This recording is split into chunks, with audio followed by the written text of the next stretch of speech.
충북 보은군을 뒤흔든 충격적인 소식. 95세 할머니, 20세 청년의 아이를 임신하다. 수십 년간 오직 농사와 관혼상제만이 전부였던 이 평화로운 시골 마을이 4월의 어느 아침 믿을 수 없는 이야기로 발칵 뒤집혔습니다.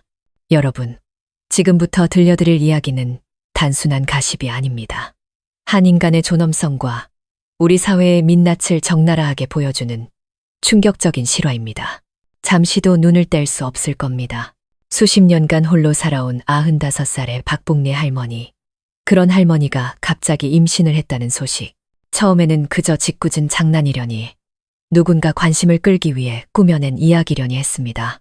하지만 보은종합병원에서 발급된 초음파 사진 한 장이 할머니의 한 친척에 의해 SNS에 올라오면서 이 모든 것이 사실이라는 사실에 온 마을이 경악을 금치 못했습니다.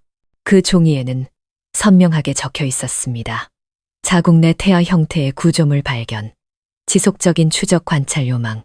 이 한 줄의 글씨에 사람들은 들끓기 시작했습니다. 수백 건의 공유, 수천 개의 댓글이 쏟아졌습니다. 비웃는 사람, 욕하는 사람, 심지어는 비도덕적인 짓을 벌인다며 협박 메시지를 보내는 사람까지 나타났습니다. 매일 아침 박 할머니의 집 앞에는 수십 명의 사람들이 몰려들었습니다. 영상을 찍는 사람, 라이브 방송을 켜는 사람, 번쩍이는 휴대폰 불빛이 낡고 허름한 집 구석구석을 비췄습니다. 본래라면 부엌에서나 조용히 오갔을 말들이 시장 한복판처럼 시끄럽게 울려 퍼졌습니다. 나이가 100살 다 돼서 망측한 짓을 하다니 우리 산술이 망신이다. 대체 누구야? 어떤 놈이 이런 끔찍한 짓을 저지른 거냐고. 그리고 그 장본인으로 지목된 사람의 이름이 불렸을 때 마을 사람들은 더욱 큰 충격에 빠졌습니다. 아이의 아버지로 지목된 사람은 다름 아닌 민준이었습니다. 20살의 청년, 본래 남쪽 지방에 살다가 일자리를 찾아 이곳 충북까지 흘러들어와 한때 정원이를 돕고 지붕을 수리해주며 할머니 집에 신세를 졌던 청년이었습니다. 햇볕에 그을린 피부, 순박한 얼굴, 언제나 땅을 향해 있던 눈을 가진 그 청년이 소리치는 군중 앞으로 갑자기 나타나 또렷하게 말했습니다. 맞습니다. 저입니다. 저와 할머니는 서로 사랑하는 사이입니다.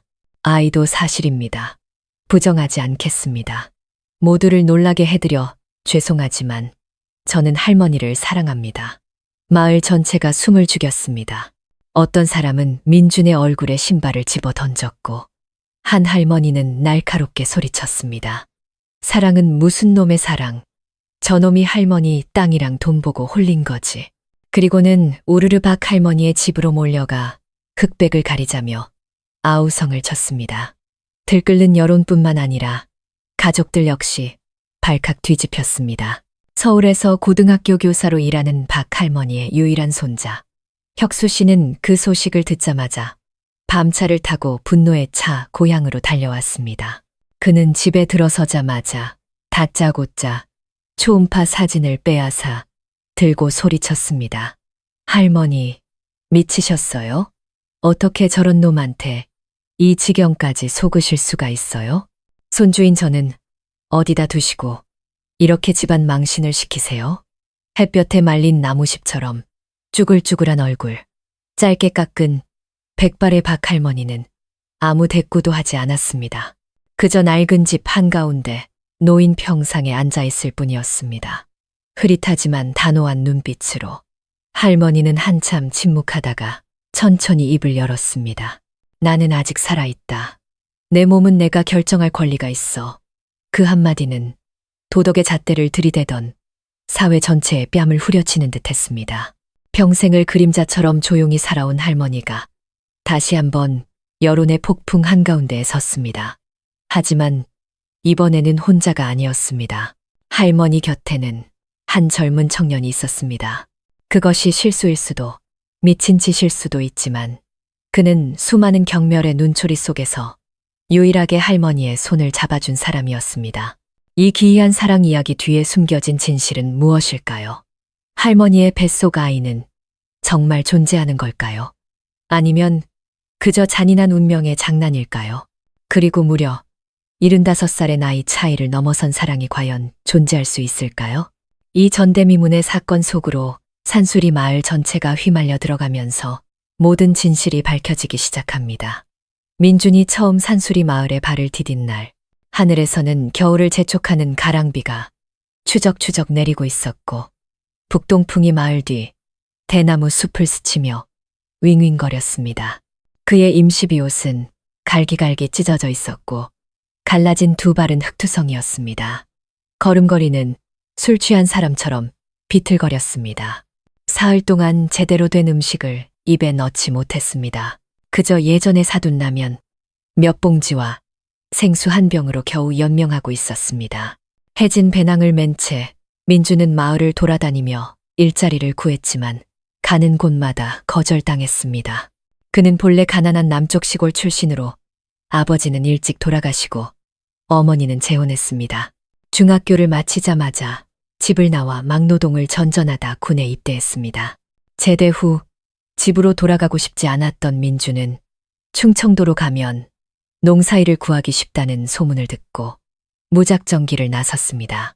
돈은 적어도 숙식은 해결된다는 말에 희망을 걸었지만 하필이면 농한기라 낯선 일을 써주는 곳은 아무데도 없었습니다. 그는 굶주렸고 지쳤습니다. 그리고 결국 잡초가 무성한 정원 사이에 파묻힌 작은 집 대문 앞에서 쓰러지고 말았습니다. 개 짖는 소리가 울리고 허리가 굽고 머리가 하얀 사람이 손전등을 들고 집 안에서 나왔습니다. 바로 박봉리 할머니였습니다. 남편도 자식도 셔터 홀로 사는 할머니. 그저 약초를 다리고 맥을 짚고 체한 것을 낫게 해준다는 소문만 무성한 분이었습니다. 웬 놈이요? 할머니는 중얼거리며 민준의 얼굴에 불빛을 비췄습니다. 그는 눈을 꼭 감고 있었고 입술은 파랗게 질려 있었으며 배는 홀쭉했습니다. 할머니는 망설이지 않고 소리쳤습니다. 여보시오, 우리 집 문 앞에 사람이 쓰러졌소. 하지만 아무 대답도 없었습니다. 가장 가까운 집도 200m는 떨어져 있었습니다. 할머니는 직접 민준을 집 안으로 끌고 들어가기로 결심했습니다. 깨잎을 다려 물을 마시게 하고 아궁이에 불을 지펴 묽은 죽을 끓였습니다. 그날 밤 할머니는 뜬 눈으로 평상 옆에 앉아 부채질을 하며 죽이 끓기를 기다렸고 곁에서 쌕쌕거리는 낯선 얼굴을 지켜보았습니다. 민주는 동틀녘해야 정신을 차렸습니다. 눈을 뜨자 혼란스러운 듯 주위를 둘러보았습니다. 생강 냄새, 약초 냄새, 그리고 구수한 장작 타는 냄새가 코를 찔렀습니다. 백발의 할머니가 그의 앞에 뜨거운 죽 한 그릇을 놓으며 떨리는 목소리로 말했습니다. 먹어라. 먹고 나서 어디서 왔는지 얘기해보려무나. 민주는 그저 고개를 숙인 채 기어들어가는 목소리로 말했습니다. 배가 고파서요. 일자리를 찾는데 아무도 안 써줘서. 그날부터 민주는 그곳에 머물렀습니다. 박 할머니는 아무것도 묻지 않았습니다. 그저 일할 수 있으면 있고 아니면 가라고, 나도 정원 정리할 사람이 필요하다고만 했습니다. 황량했던 그 집은 민준이 온 뒤로 온기가 돌기 시작했습니다. 그는 풀을 베고 지붕을 고치고 아궁이에 불을 지폈습니다. 할머니는 저녁마다 밥을 한 공기 덮어서 말없이 민준의 방문 앞에 놓아주었습니다. 묻지도 재촉하지도 않았습니다. 마을 사람들은 수군거리기 시작했습니다. 저 늙은이가 젊은 놈을 데려다 키우네. 하지만 박 할머니는 신경 쓰지 않았습니다. 민준은 떠나기는커녕 더욱 성실하고 예의 바르게 행동했습니다. 그렇게 땅으로 돌아갈 날이 머지않은 할머니와 갓 20살이 된 청년은 아무런 명분도 구속도 핏줄의 연도 없이 한 집에서 살게 되었습니다. 하지만 두 낯선 사람 사이에서 무언가 특별한 감정이 싹트기 시작하고 있었습니다. 민준이 박 할머니 집에 살기 시작한 후 눅눅하고 먼지 쌓였던 낡은 집에 이상한 활기가 돌기 시작했습니다. 아침 일찍 민준은 일어나 아궁이에 불을 지펴 할머니를 위해 구수한 보리차를 끓였습니다. 오후에는 풀을 베고 흙을 북돋아 텃밭에 채소를 심었습니다. 기와지붕을 새로 얹고 닭장문도 새로 달았으며 빗물 저장 탱크는 깨끗하게 청소했습니다.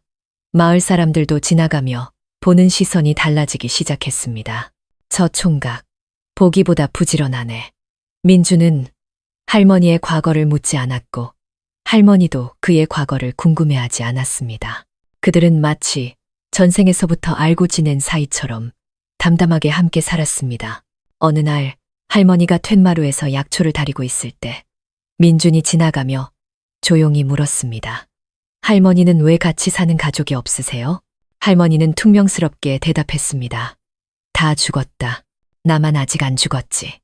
불볕더위가 쏟아지던 어느 여름날 오후, 민준이 땀을 뻘뻘 흘리며 밭에서 돌아왔습니다. 박 할머니는 집안에서 부채질을 하며 창문 틈으로 그를 훔쳐보았습니다. 가스물이 된 청년의 마르지만 다부진 몸, 고든 콧날, 언제나 부드럽고 공손한 눈빛을 볼 때면 할머니의 심장은 평소보다 빠르게 뛰곤 했습니다. 가슴 속에서 이는 그 미묘한 감정, 그것은 수십 년 전 남편이 자식 하나 남기지 못하고 전쟁터에서 쓰러진 후로 영원히 묻어버렸다고 생각했던 것이었습니다. 한 번은 할머니가 약초를 말리는데 갑자기 바람이 불어 머리가 헝클어졌습니다. 민준이 얼른 달려와 손으로 할머니의 머리를 쓸어주며 웃었습니다. 할머니, 백발이 꼭 구름 같아서 정말 예뻐요. 수십 년 만에 처음으로 할머니의 얼굴이 붉어졌습니다. 그날 밤 할머니는 툇마루에 오랫동안 홀로 앉아 있었습니다. 하늘을 보며 이름 모를 감정들로 가슴이 술렁였습니다. 내가 지금 무슨 생각을 하는 거지? 그리움인가? 아니면 설렘인가? 세월이 흐르면서 민주는 할머니를 더욱 다정하게 부르기 시작했습니다. 비록 피는 섞이지 않았지만 민준이 보여주는 관심은 할머니에게 다시 가족이 생긴 것 같은 느낌을 주었습니다. 밥상에는 웃음소리가 오갔고 약 먹을 시간을 챙겨주는 사람이 생겼으며 할머니가 심심할 때 드시라고 약상자 위에 몰래 생강사탕을 놓아두는 사람도 생겼습니다. 마을 사람들은 수군거렸습니다. 분명 꿍꿍이가 있을 거야. 젊은 놈이 공짜로 밥 먹여주고 재워주는 데가 어디 있어. 하지만 박 할머니는 신경 쓰지 않았습니다. 민준 또한 떠나기는커녕 더욱 살갑게 굴었습니다. 어느 날 할머니가 허리가 아파 일어나지 못하자 민준은 할머니를 업고 뒷마당으로 나가 빗물로 몸을 씻겨주었습니다. 할머니는 떨면서 그의 어깨에 두 손을 얹고 눈을 감았습니다. 심장이 처녀 시절처럼 쿵쾅거렸습니다. 그때부터 모든 것이 할머니와 손자라는 틀을 벗어나기 시작했습니다. 그것이 무엇인지 그들 자신도 알지 못했지만 민준을 보는 할머니의 눈빛은 달라졌고 매일 저녁 할머니 곁에 바싹 다가앉는 민준의 모습도 더는 단순하지 않았습니다. 고요한 시골의 작은 집에서 무언가 모호한 감정이 조용히 그러나 강렬하게 자라나고 있었습니다. 하지만 둘 중 누구도 감히 그 이름을 부르지 못했습니다. 누구도 마주 보려 하지 않았습니다. 어쩌면 애써 자신의 진짜 감정을 외면하고 있는지도 몰랐습니다. 그날은 비가 억수같이 쏟아졌습니다. 천둥이 밤하늘을 찢을 듯 울려 퍼졌습니다. 바람이 대나무 울타리를 휘몰아치며 낡은 나무 문을 삐걱거리게 했습니다. 민준이 반쯤 고쳐놓은 낡은 기와 지붕에서 물이 새기 시작했습니다. 그는 허둥지둥 양동이와 대야를 가져와 시멘트 바닥에 번져가는 물웅덩이 위에 받쳐놓았습니다. 전등은 깜빡거렸습니다.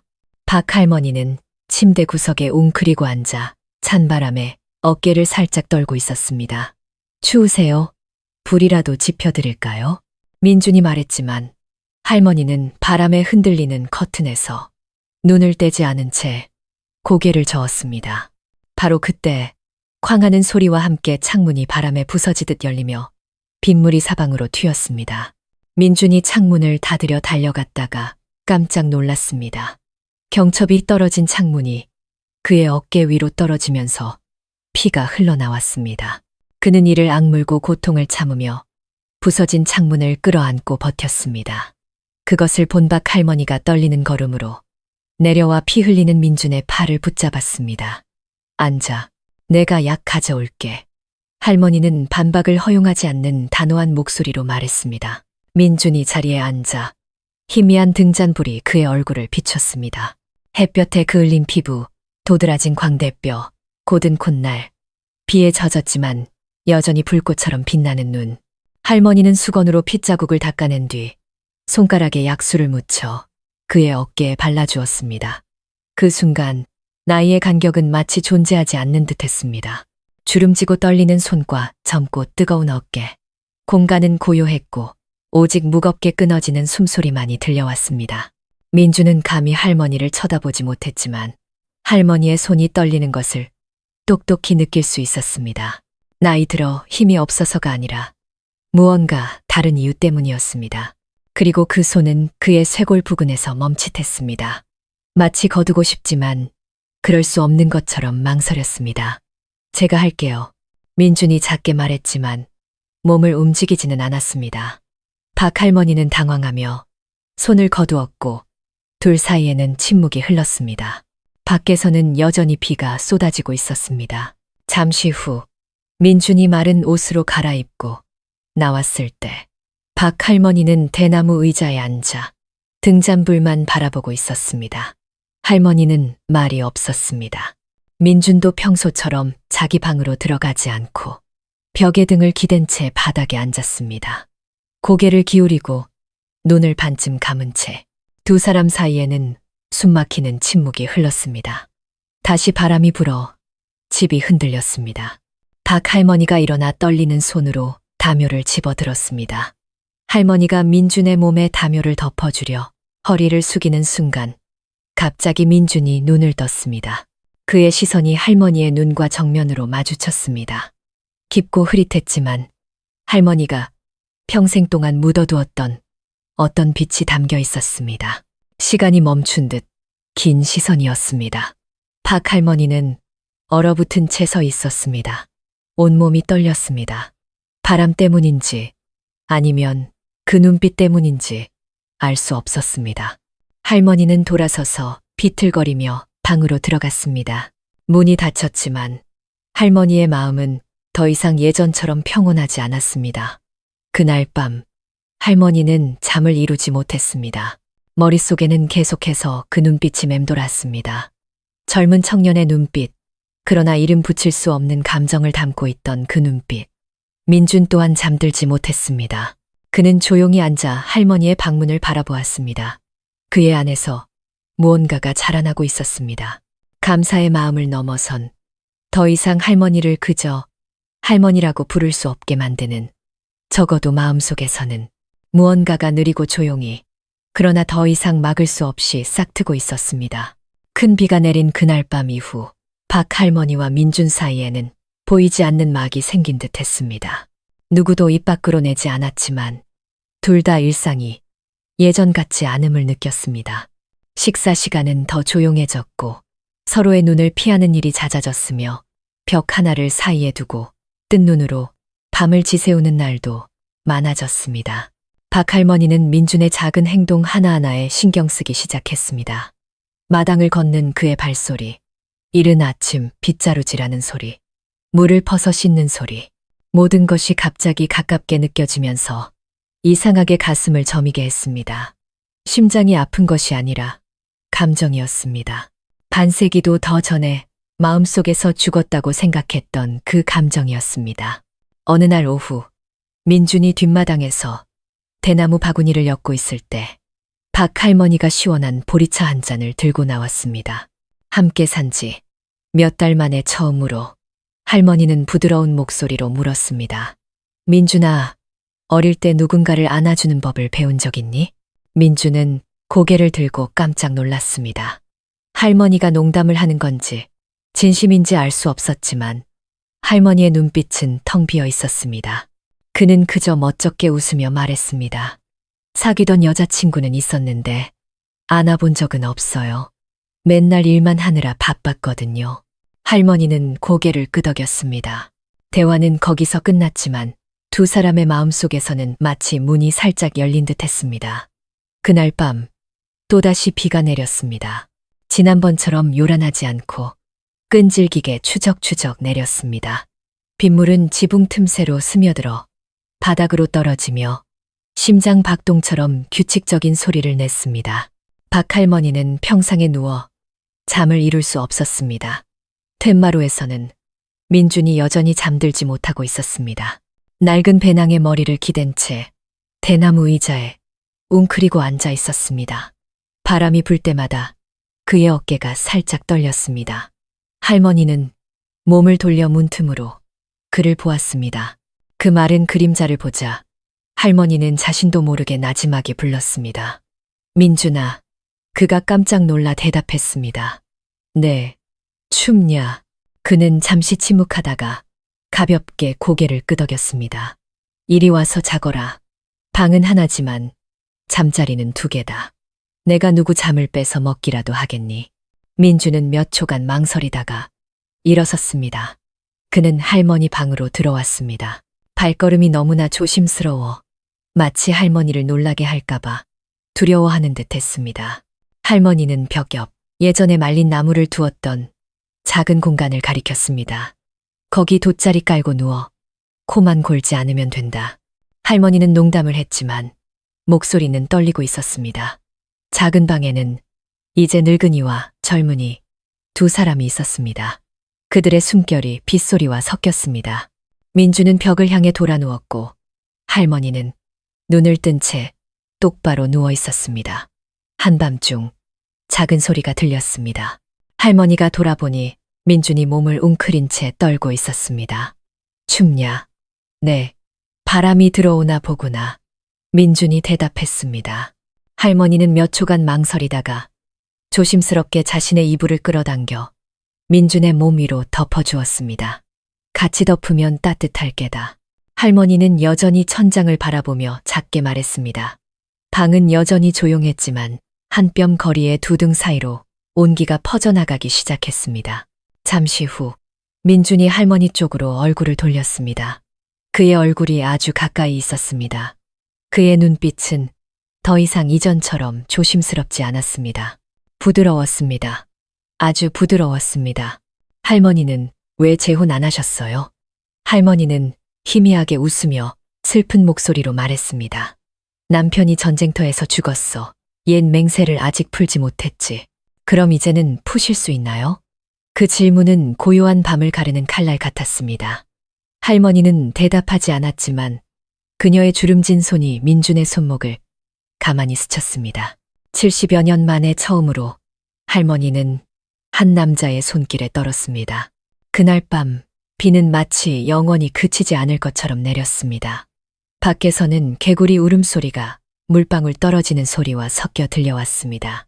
방은 어두웠고 등잔불만이 바람에 따라 희미하게 흔들렸습니다. 민주는 가만히 누워 있었지만 숨결은 점점 거칠어졌습니다. 옆에 누운 박 할머니도 뒤척였습니다. 눈을 감을 수 없었고 피부 및 혈관 하나하나가 떨리는 것 같았습니다. 자신의 심장 소리가 선명하게 들렸습니다. 빠르고 혼란스럽게 처녀 시절 이후로 잊고 지냈던 감정이었습니다. 두 사람 사이의 거리는 낡은 베개 하나뿐이었지만 그것은 두 사람의 마음속에서 휘몰아치는 폭풍을 막기에는 역부족이었습니다. 민준아, 할머니가 나지막이 불렀습니다. 너무 작은 목소리라 정말로 말하고 싶었는지 자신도 확신할 수 없었습니다. 네, 민준도 그만큼 작게 대답했습니다. 누구 사랑해 본 적 있니? 할머니는 여전히 낡은 천장을 보며 물었습니다. 민준은 한참 침묵하다가 말했습니다. 좋아했던 사람은 있었어요. 그런데 가난하다고 떠나버렸어요. 그럼 지금은? 할머니가 돌아누워 어둠 속에서 민준의 눈과 마주쳤습니다. 민준은 대답하지 않았지만 그 눈빛은 이상하리만치 부드러웠습니다. 마치 100살 가까운 노파가 아니라 한 여자를 바라보는 듯했습니다. 박 할머니는 가슴이 조여오는 것을 느꼈습니다. 갑자기 눈시울이 뜨거워지며 눈물 한 방울이 흘러내렸습니다. 서러워서가 아니라 갈망 때문이었습니다. 누군가에게 만져지고 누군가에게 죽을 날만 기다리는 늙은 그림자가 아닌 여자로 보여지고 싶다는 갈망. 민준아, 할머니가 속삭였습니다. 만약 내가 다른 사람이라면, 더 젊었다면 나를 사랑해 줄 수 있겠니? 더 젊어지지 않으셔도 돼요. 민준이 목이 맨 듯 다급하게 말했습니다. 저는 이미 사랑하고 있어요. 그 한마디에 공간이 멎는 듯 했습니다. 박 할머니는 얼굴을 돌렸지만 민준은 더 가까이 다가왔습니다. 그는 할머니의 손을 가만히 잡았습니다. 수없이 많은 사람을 살렸던 이제는 마르고 거칠어진 그 손이 그의 손에 잡히자 마치 사춘기 소녀처럼 떨렸습니다. 민준아, 이러면 안 돼. 나는 안 돼. 할머니가 갈라지는 목소리로 속삭였습니다. 저는 깊게 생각 안 해요. 그냥 지금 이 순간 할머니 손을 놓고 싶지 않다는 것만 알아요. 한 손이 다른 손을 꽉 쥐었고 숨결이 가까워졌습니다. 그리고 비몽사몽간에 차가운 밤비와 꺼져가던 심장의 뜨거움 속에서 인생의 양끝에 서 있던 두 사람은 그 어느 때보다 가까워졌습니다. 아무 말도 아무런 이름도 없이 결코 만날 수 없을 것 같던 두 몸이 서로의 품에서 잠시 안식처를 찾았습니다. 그날 밤 아무도 잠들지 못했고 동이틀 무렵 햇살이 틈새로 스며들었을 때 박 할머니는 조용히 눈을 떴습니다. 손은 여전히 민준의 손에 잡혀 있었고 눈에는 눈물이 고여 있었습니다. 후회 때문이 아니었습니다. 그 순간부터 두 사람이 돌이킬 수 없는 선을 넘었다는 것을 알았기 때문이었습니다. 아침 햇살이 지붕 틈새를 뚫고 덜 마른 시멘트 바닥을 비췄습니다. 산수리의 여느 아침과 다를 바 없는 풍경이었습니다. 다구는 소리, 이웃집 아주머니의 지게 소리, 마을 방송 소리. 하지만 그 작은 집 안에서는 무언가가 영원히 변해버렸습니다. 박 할머니는 부엌 옆에 앉아 멍하니 불을 지피고 있었습니다. 손에 쥔 집단은 아무런 감각도 없는 듯 했습니다. 민주는 조용히 마당을 쓸었습니다. 평소처럼 흥얼거리지도 않았습니다. 두 사람 모두 마음속에 큰 비밀을 품고 있었고 가장 두려운 것은 서로를 어떻게 마주해야 할지 모른다는 것이었습니다. 아침 식사는 침묵 속에서 이뤄졌습니다. 박 할머니는 민준을 보지 않았고 민준은 고개를 숙인 채 죽만 떠먹었습니다. 그가 조심스럽게 제가 그릇 치울게요 라고 말했을 때 할머니는 그저 말없이 고개를 끄덕였습니다. 어젯밤 그렇게 가까웠던 두 사람 사이에 보이지 않는 거리가 생겨나고 있었습니다. 박 할머니는 방으로 들어가 문을 닫고 낡은 평상에 앉았습니다. 가슴에 손을 얹자 늙은 심장이 마구 뛰었습니다. 설렘이 아니라 두려움 때문이었습니다. 평생을 정직하게 위태로운 등잔불처럼 자신을 지키며 살아왔습니다. 그런데 이제 와서 스스로 규범의 마지막 선을 넘어버렸습니다. 사람들이 알면 어떡하지? 무슨 낯으로 세상을 본단 말인가? 그 질문이 채찍처럼 머릿속을 때렸습니다. 누구도 강요하지 않았고 누구도 유혹하지 않았습니다. 모든 것은 그녀 마음 깊은 곳에서 비롯되었습니다. 60년 넘게 홀로 살며 뼛속까지 스며든 외로움. 그때 문 두드리는 소리가 들렸습니다. 할머니는 깜짝 놀랐습니다. 할머니, 허리 아픈데 바르는 약 좀 있어요? 이웃집 김씨 아주머니의 목소리였습니다. 있소. 잠깐만. 박 할머니는 애써 침착한 목소리로 나와 약장을 열었습니다. 하지만 마을에서 참견 많기로 소문난 김씨 아주머니의 눈빛이 할머니의 등골을 서늘하게 했습니다. 평소의 무심한 눈빛이 아니라 무언가를 파헤치려는 듯한 의심의 눈초리였습니다. 요즘 민준 총각이랑 아주 정답네. 친손주도 저렇게는 못하겠어. 김씨 아주머니가 의미심장한 미소를 지었습니다. 박 할머니는 억지로 웃었지만 등에서는 식은땀이 흘렀습니다. 그날 오후 우물가에서 물을 깃던 할머니는 지나가던 두 여자의 수군거림을 얼핏 들었습니다. 저 할망구 보기보다 보통이 아니야. 진짜 애라도 생기는 거 아니야. 젊은 놈은 꼬시기 쉽지. 늙어서 그런 장난을 치다니 창피한 줄도 모르나 봐. 한마디 한마디가 칼날처럼 가슴을 파고들었습니다. 박 할머니는 물동이 옆에 우두커니 서 있었습니다. 덥지도 않은데 이마에서 땀이 흘렀습니다. 할머니는 손을 씻는 척했지만 사실은 수치심과 혼란으로 붉어진 얼굴을 감추고 싶었습니다. 그날 밤 민준이 온 후 처음으로 할머니는 자기 방문을 걸어 잠갔습니다. 민주는 밖에서 뜨거운 생강차를 들고 서 있었습니다.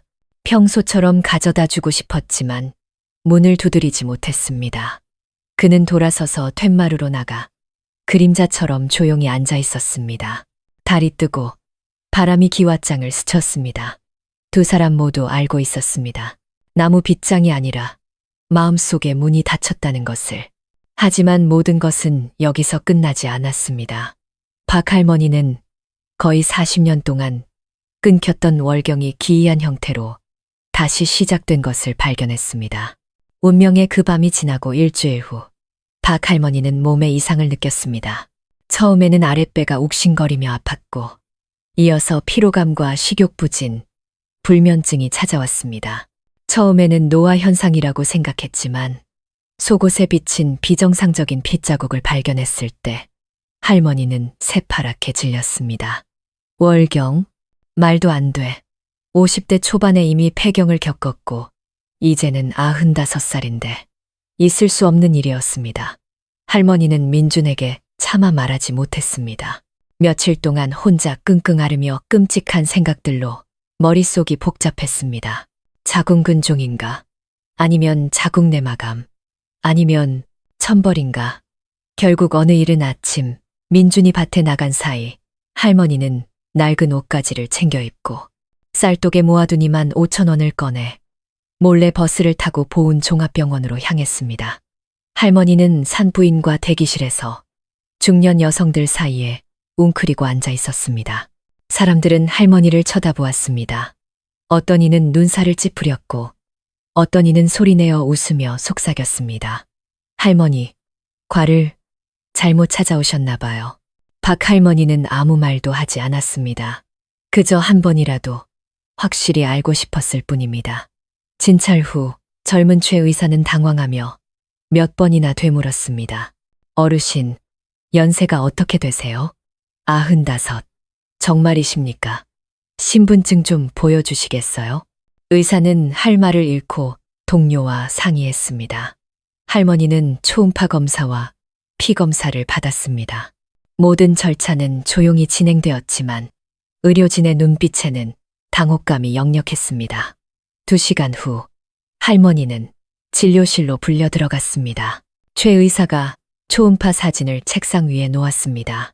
박복례 어르신, 자궁 안에 이상한 구조물이 보입니다.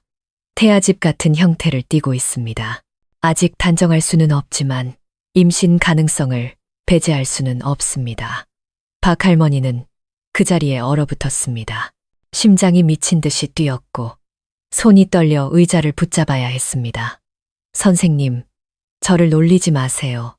임신이라니요. 저는 이제 땅으로 돌아갈 날만 남은 사람입니다. 의사는 한숨을 쉬었습니다. 저희도 믿기 어렵지만 이것은 실제 초음파 영상입니다. 정확한 진단을 위해 큰 병원으로 가셔서 호르몬 검사와 MRI 촬영을 해보셔야 합니다. 할머니는 더 이상 아무 말도 하지 않았습니다. 진료실을 나와 초음파 사진을 손에 쥔 채 심장이 터져버릴 것 같았습니다. 몽유병 환자처럼 버스 정류장으로 걸어 나왔습니다. 뒤에서 한 간호사가 몰래 결과 화면을 찍어 단체 카톡방에 올리는 것을 알지 못한 채 95세 할머니, 임신, 실화냐, 대박, 단 3시간 만에 산술이 마을 전체가 발칵 뒤집혔습니다. 소문은 바이러스처럼 퍼져나갔습니다.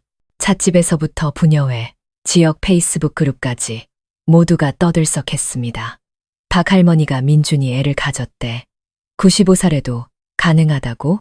조롱과 비아냥이 할머니 집문을 망치처럼 두드렸습니다. 아이들은 골목에 모여 박 할머니의 가졌대요 라고 소리쳤습니다. 어른들은 영상을 찍으며 대문에 휴대폰을 들이대고 나와서 해명해 라고 외쳤습니다. 민주는 아직 아무것도 모르고 있었습니다. 밭에서 돌아온 그는 마루에 주저앉아 머리를 감싸 쥔 채 넋이 나간 할머니를 보고 경악했습니다. 옆에는 구겨진 초음파 사진이 놓여 있었습니다. 할머니, 무슨 일이에요? 민준이 황급히 물었습니다. 할머니는 대답하지 않았습니다. 그저 갈라진 목소리로 한마디 했을 뿐입니다. 끝났다. 내 평생 이 오명을 벗을 수 없을 게다.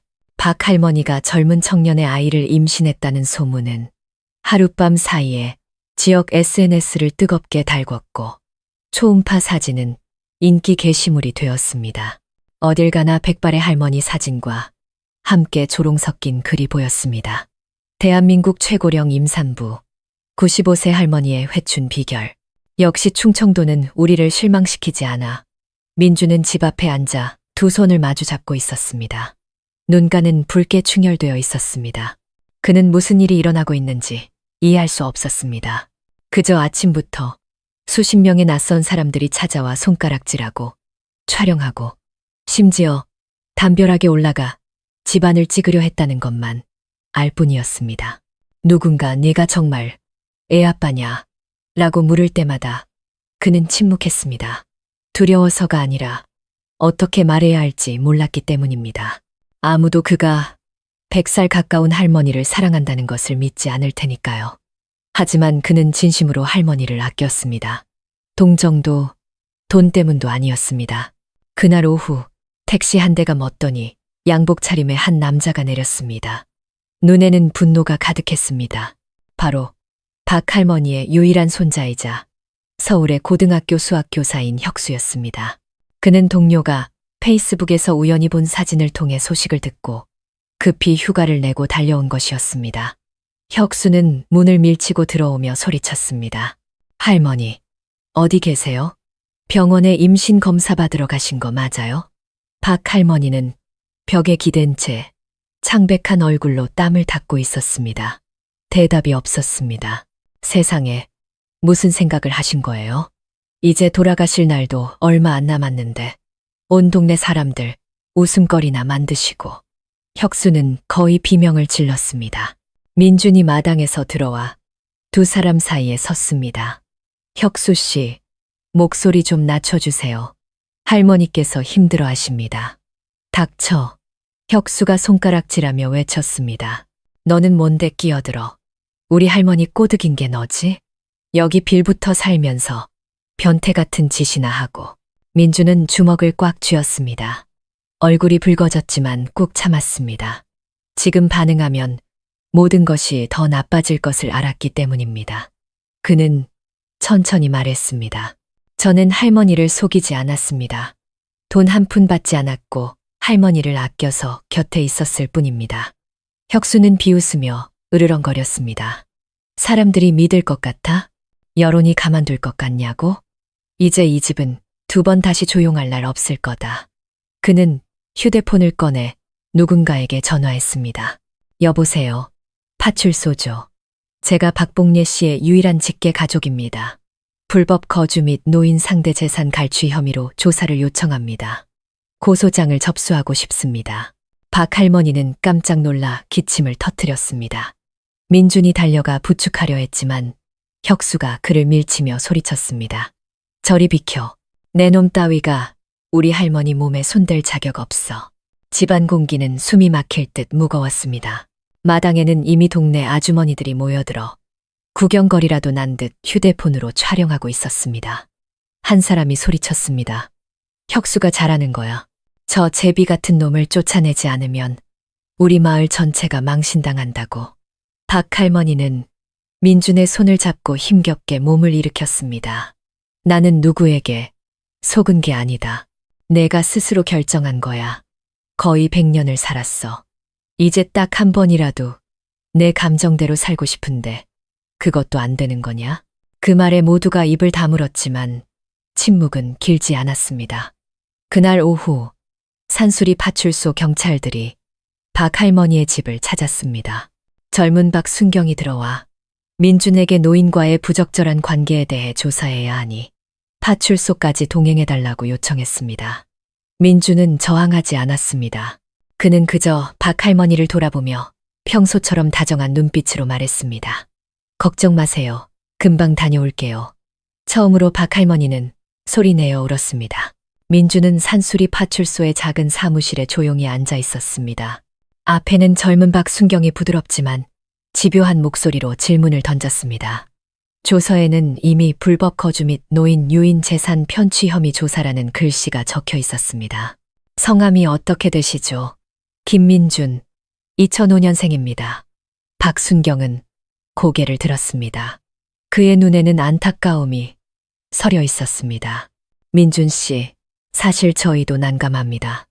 하지만 박 할머니 가족의 고소 내용이 워낙 명확해서요.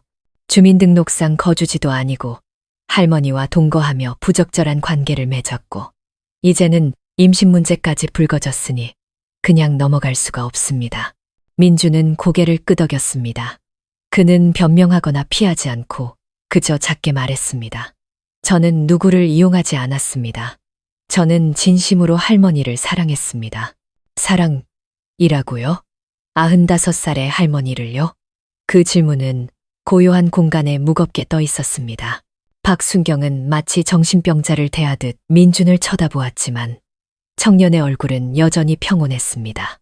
한편 박 할머니의 집에는 읍사무소 직원들이 와 있었습니다. 앞장선 사람은 읍내 부녀회장이자 박 할머니의 먼 친척뻘 되는 여성이었습니다. 그녀는 목소리를 높였습니다. 저희 판단으로는 박복래 어르신께서 현재 정상적인 판단이 어려운 상태입니다. 이런 상황에서는 어르신의 안전과 지역 사회의 안정을 위해 가족분들께서 정신감정을 의뢰하고 강제 후견인 지정을 신청하셔야 합니다. 손자 혁수는 기다렸다는 듯 고개를 끄덕였습니다. 제가 오늘 오후에 바로 모시고 갈 준비를 했습니다. 할머니께는 특별한 보살핌이 필요하고 아이 문제는 나중에 생각하겠습니다. 박 할머니는 침묵했습니다. 눈에는 더 이상 눈물도 흐르지 않았고 그저 텅 빈 피로감만 가득했습니다. 평생을 살아온 평화롭던 집이 이제는 사람들이 손가락질하고 욕하며 심판하는 장소가 되어버렸습니다. 대문 밖에서는 젊은이들이 모여 휴대폰으로 라이브 방송을 하고 있었습니다. 여기가 바로 대한민국에서 가장 유명한 임신한 할머니의 집입니다. 여러분 어떻게 생각하세요? 좋아요 많이 눌러주세요. 잠시 후 경찰도 온답니다. 수많은 공유와 악의적인 댓글이 넘쳐났습니다. 정신 나갔네. 저 할머니 정신병원에 보내야 해. 저놈은 감옥에 쳐넣어. 아무도 박 할머니가 슬픈지 민준이 아픈지는 묻지 않았습니다. 그들은 오직 충격적인 이야깃거리와 비웃을 대상이 있다는 사실에만 관심이 있었습니다. 그날 오후 박 할머니는 혁수의 차에 올랐습니다. 차에 타기 전 할머니는 마지막으로 집을 돌아보았습니다. 익숙한 부엌, 꽃이 핀 오이 덩굴, 수십 년간 누웠던 평상, 그리고 민준이 저녁마다 앉아있던 대나무 의자. 민준은 보이지 않았습니다. 민준이는 할머니가 작게 물었습니다. 혁수는 차갑게 대답했습니다. 조사받으러 잡혀갔어요. 잊으셨어요? 박 할머니는 눈을 감았습니다. 늙은 심장이 또 한 조각 부서지는 듯 했습니다. 차가 골목을 벗어날 때 한 아이가 소리쳤습니다. 95살 임산부 할머니다. 사람보다 귀신 같아. 사람들이 와하고 웃었습니다. 인터넷에는 사진 한 장이 퍼졌습니다. 입을 굳게 다물고 고개를 숙인 박 할머니의 옆모습. 그리고 그 뒤로 보이는 파출소의 붉은 간판. 캡션에는 이렇게 적혀 있었습니다. 어느 시대인데 아직도 이런 막장 드라마가. 그 사진은 6시간 만에 4만 건 이상 공유되었습니다. 참고인 조사를 명목으로 사흘간 붙잡혀 있던 민주는 자발적으로 산수리를 떠나고 정당한 이유 없이 돌아오지 않겠다는 각서에 서명하라는 요구를 받았습니다. 이를 어길 시 주거침입 및 사회질서 문란 행위로 처벌받을 수 있음. 그나마 민준에게 유일하게 인간적으로 대해주었던 박순경이 귓가에 작게 속삭였습니다. 자네가 나쁜 사람이 아니란 건 믿지만 이 동네는 자네를 가만두지 않을 거야. 적어도 박 할머니를 위해서라도 떠나는 게 맞아. 민주는 조용히 앉아 떨리는 손으로 펜을 잡았습니다. 서명하는 한 획 한 획이 심장을 찢는 듯 했습니다. 할머니를 만나지도 설명하지도 작별 인사도 하지 못한 채 그날 아침 민주는 홀로 마을을 떠났습니다. 짐도 갈 곳도 없이 오직 처음 이곳에 왔을 때 열이 났던 자신에게 할머니가 건네주었던 낡은 손수건 하나만을 쥔 채 다른 곳 사랑 요양원에서 박 할머니는 그림자처럼 살고 있었습니다. 방은 예전 집보다 넓고 깨끗했지만 영혼이 없었습니다. 모든 생활은 감시당했습니다. 죽을 떠먹여주는 사람이 있었고 시간마다 약을 챙기는 간호사가 있었으며 숨겨진 카메라가 그녀의 일상을 기록했습니다. 박복례 어르신은 심리적 문제가 있으며 망상적 애정 장애를 보임. 휴대폰 사용 및 외부인 접촉 금지. 그녀에게 남은 것은 오직 기억뿐이었습니다. 저녁마다 들려오던 민준의 웃음소리, 뒷마당의 닭 우는 소리, 문턱을 오를 때마다 자신을 부축해주던 그 젊은이의 눈빛. 이곳에는 그런 것이 없었습니다. 오직 하얀 벽, 하얀 베개, 하얀 문, 그리고 침묵만이 존재했습니다. 어느 날 오후, 도립병원에서 파견 나온 산부인과 과장이 진료를 위해 찾아왔습니다. 호르몬 및 생화학 검사 결과가 나왔습니다. 그는 서류를 넘기며 말했습니다. 박복례 어르신은 임신이 아닙니다. 방 안의 공기가 멎는 듯했습니다. 초음파에서 보였던 태아집 형태 혹은 가성 임신 또는 포상기태라고 불리는 현상입니다. 매우 드물게 발생하며 태아 없이 태반 조직만 비정상적으로 증식하는 양성 종양입니다. 가장 중요한 것은 이것이 정신질환의 증거가 아니라는 겁니다. 실제 생물학적 반응이라는 뜻이죠. 즉, 어르신은 완전히 제정신이며 임신했다고 믿었던 것이 망상이 아니었다는 겁니다. 박 할머니는 의사를 바라보았습니다. 눈물이 터져 나왔습니다. 기뻐서도 슬퍼서도 아니었습니다. 마침내 진실이 밝혀졌기 때문입니다. 하지만 너무 늦었습니다. 그녀에게 필요했던 것은 아이가 아니었습니다. 오직 민준뿐이었습니다. 한편 민준은 다른 도시의 작은 공장에서 일하며 월세방을 얻었습니다. 매일 밤 휴대폰을 켜 페이스북을 봤지만 할머니와 자신을 조롱하는 영상과 왜곡된 사진들 뿐이었습니다. 어느 날 밤 그는 댓글 하나를 보았습니다. 그 할망구 요양원에 갇혔다더라. 젊은 놈은 꽁지 빠지게 도망갔고 민주는 벌떡 일어났습니다. 눈에는 분노가 가득했습니다. 아니, 나는 아직 떠나지 않았어. 돌아갈 거야. 할머니를 모시고 와야 해. 며칠 만에 처음으로 그의 눈빛은 더 이상 체념이 아닌 결의로 가득 차 있었습니다. 산수리에는 다시 비가 내렸습니다. 초여름의 비는 논이 별을 향긋하게 만들었습니다. 하지만 박 할머니의 집이 있던 마을 변두리 땅에서는 다른 움직임이 있었습니다. 할머니의 손자 혁수는 요즘 부쩍 읍사무소 지적과를 드나들었습니다. 할머니께서 장기 요양 중이시고 인지 능력을 상실하셨습니다. 제가 유일한 후견인이니 재산이 유실되지 않도록 관리해야 합니다. 라며 할머니 땅의 서류를 합법화하려 했습니다. 박 할머니의 땅이 곧 개통될 순환도로 개발구역에 포함되어 몇 달 만에 땅값이 3배나 뛰었다는 사실을 모르는 사람은 없었습니다. 저 땅만 팔면 교사 때려치우고 벼락부자가 될 텐데. 한 마을 사람이 수군거렸습니다. 혁수는 하얀 셔츠를 입고 서류 가방을 든 채 항상 저는 그저 할머니를 위할 뿐입니다. 땅을 놀리는 것은 조상님께 죄를 짓는 일이죠. 라고 말하고 다녔습니다. 하지만 뒤로는 서울에서 온 땅 부자에게 명예 이전이 완료되면 잔금을 치른다는 구두 계약까지 마친 상태였습니다.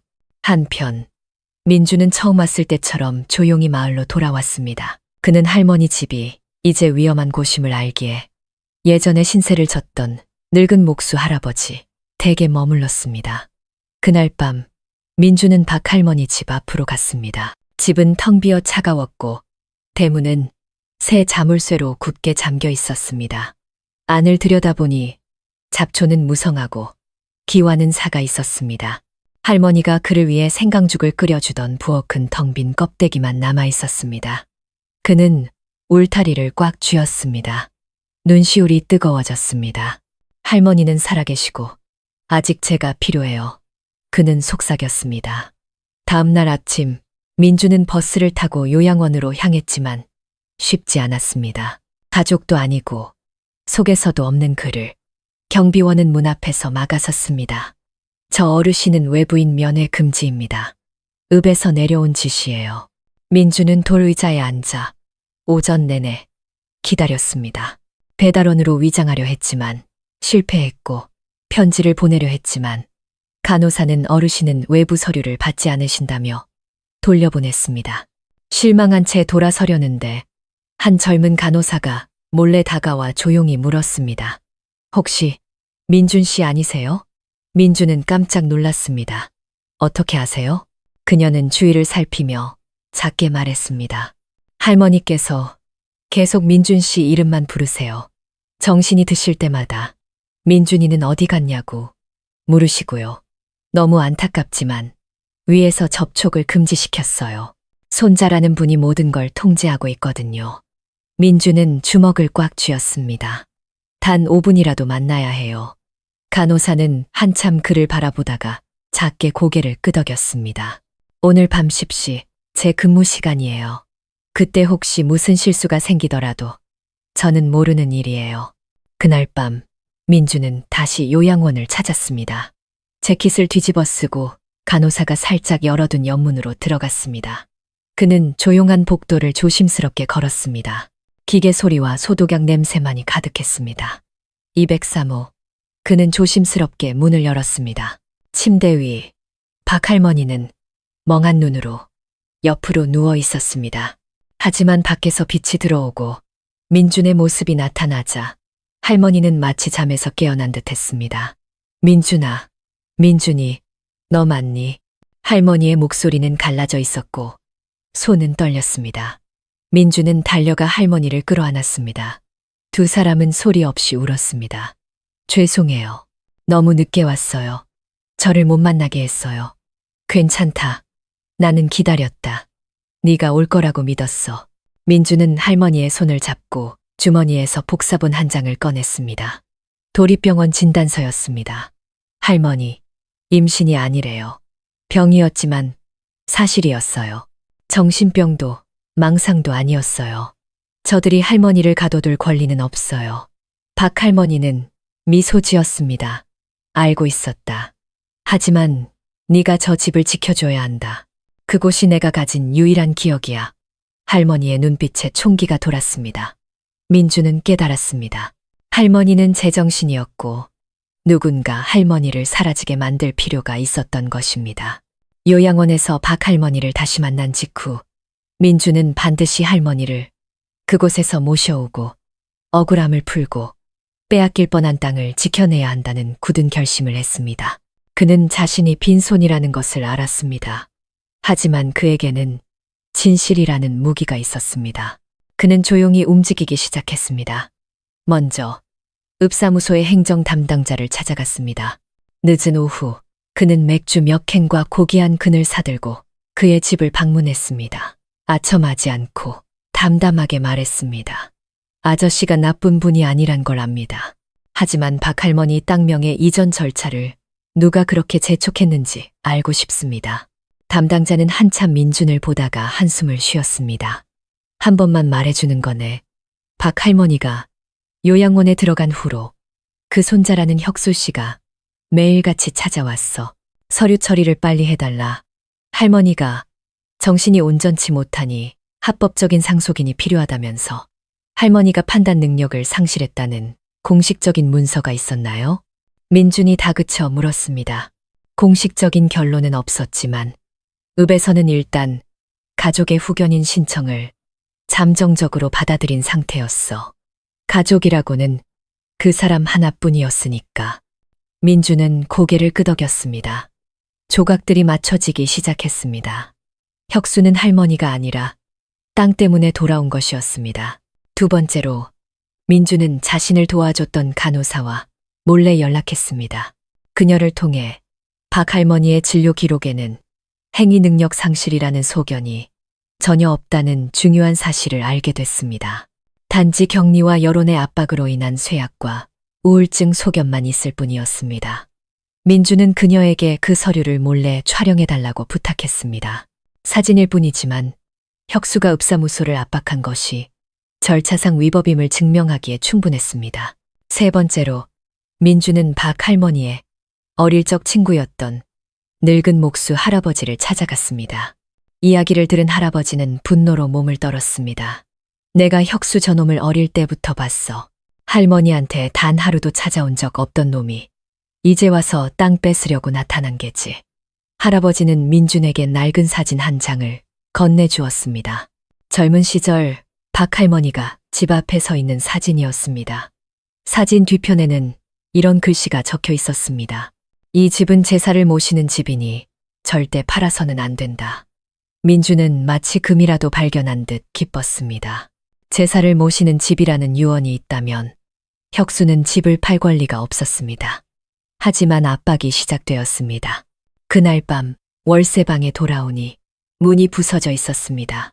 방 안은 온통 뒤져져 있었고 벽에는 쪽지 하나가 박혀 있었습니다. 여기서 꺼져.